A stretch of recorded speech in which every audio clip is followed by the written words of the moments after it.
Chapter 19, about the author Dr. Sharryn. Vulnerability in senior doctors is rarely visible. I'm a paediatric emergency consultant, and it's the best job in the world and a hill I'm prepared to die on. You can find me on Twitter or X as the imposter eliminator and therapediatrician, running a service called Karamo Care.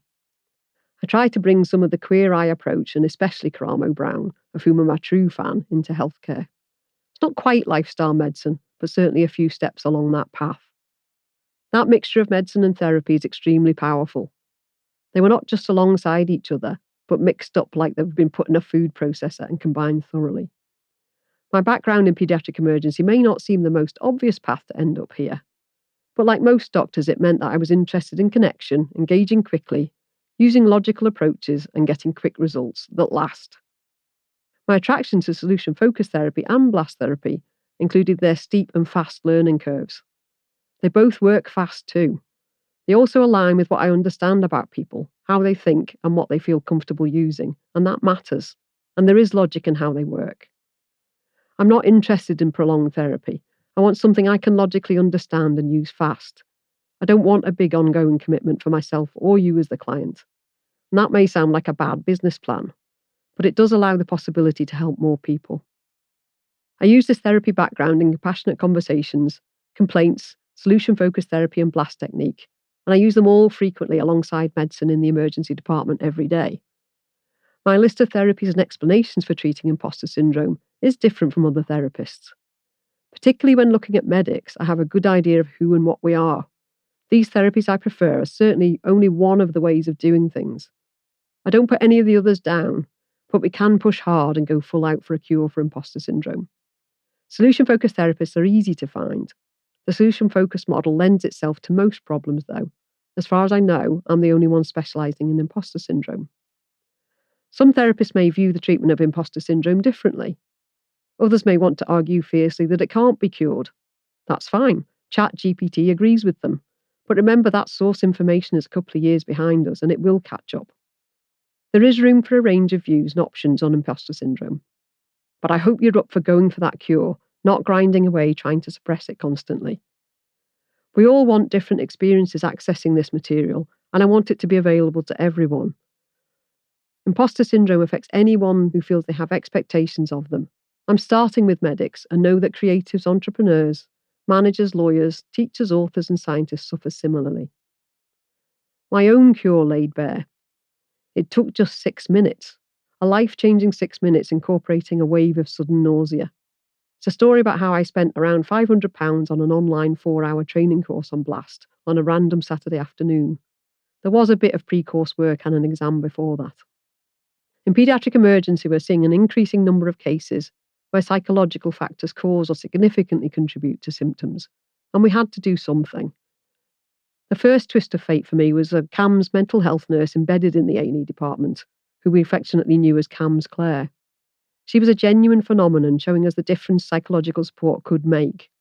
She made therapy accessible and integrative with medicine. Others noticed too, so naturally she was promoted elsewhere. The genie then was out of the bottle, and we had to find a way to keep that success going, and I had to start offering therapy. The second twist of fate was finding solution-focused therapy training. A search for something where you didn't already need to be a qualified therapist. It could be learned quickly, delivered quickly, and didn't get stuck on the problem or problems. It's a reasonably simple therapy approach to learn, a 4-day foundation course online. It completely changed my life. I've also now had over a decade of practice. It just made sense to me and was a straightforward approach. And the third twist of fate was a comedic wrist fracture. In the ice on my garden steps in some Hong Kong Fui move during the second pandemic lockdown.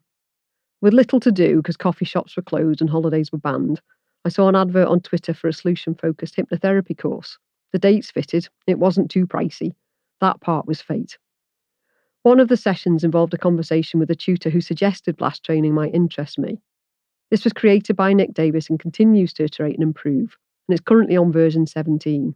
It did, and I signed up straight away. It was a fast approach which could be widely used in trauma. And trauma, it turned out, was everywhere, in nearly every one. There's always a section in this type of training where they ask for a volunteer, and my advice would always be to offer. I've had some excellent therapy this way. While I feel reasonably regular and stable, I'm always keen to volunteer, which always makes a big difference in my life. So I volunteered, saying I had a wee bit of imposter syndrome. The course was virtual and my two cockapoos were jumping all over me. And the therapy at my end felt pretty chaotic, and there seemed no chance that it could work. It was mind-blowing how quick and effective it was. As I've described, the therapy works by repeatedly stimulating the left and right sides of the brain in turn, in this case with a light moving from the left to the right. So the gist is that you find a specific trauma to work on, either because you consciously know the trauma or you've retrieved it. In my case, I didn't have a specific visual memory in mind. I wasn't sure I knew the cause. Financially, things were very tight in my first year at medical school. I worked ultra hard as I was so scared of failing and felt I hadn't been good enough. I had a hugely supportive family, which did make a big difference, and I was totally wrong about the source of my imposter syndrome, but as it turned out, it didn't matter. The therapist asks, out of 10, how does this affect you? And then they ask, how much do you feel that discomfort and where? Probably an 8, my stomach felt tight or squelchy. You don't have to focus on the trauma, in my case the imposter syndrome. You only focus on following the penknife. You call up the trauma and just let it sit there ready to be reprocessed in the background. Just before the actual trauma surfaced, I had a sudden and overwhelming urge to vomit, and I never vomit. Luckily, when I said to stop, the feeling faded quickly. The actual trauma had been going around various cities interviewing for registrar posts. There'd been a large group of us initially going around together, with the group size gradually dwindling, and I didn't know if I'd ever get a job. It was a bit like the fear of being picked last for the school sports team. Following a few more passes of the pen light, more feelings emerged. I felt hurt then because nobody could see how hard I'd worked to get there, and all that effort might be wasted.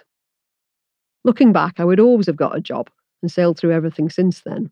I got to precisely to where I wanted to be. I could process that traumatic memory with all of that wisdom of today, not just the fear and hurt I'd felt at the time. I was also aware that the areas where I'd felt I wasn't a great performer also receded. We all have these, of course we do.